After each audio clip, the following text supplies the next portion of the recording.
These are my Skull Island prawns with honey harissa butter. Get your frozen prawns straight into a sink full of water, and within 10 minutes, you're gonna have something like this.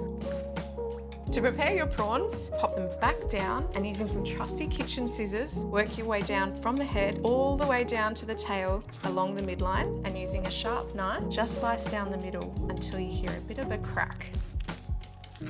Open her up, and there you have it, a butterfly prawn.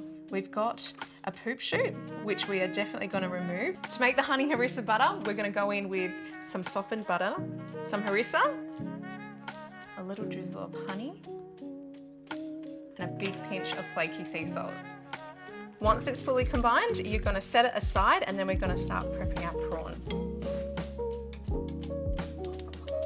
And now back down first with our prawns.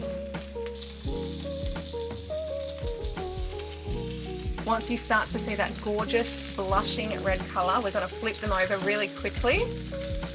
Going to go in with 2 big scoops of our honey butter. I have turned the heat down a little bit because we don't want to burn the beautiful sugar in that honey. We're going to remove the prawns now and lay them shell down. The prawns are ready, hot off the stove, and they're going to be plated up. And the best way to do this, especially at Christmas time, is to just grab a big platter, pop them all on there so for all your guests can get in there with their fingers and all, juices everywhere, in a big share-style fiesta. Smells absolutely divine. These Skull Island prawns are spicy, sweet, and I guarantee your friends and family are gonna love them.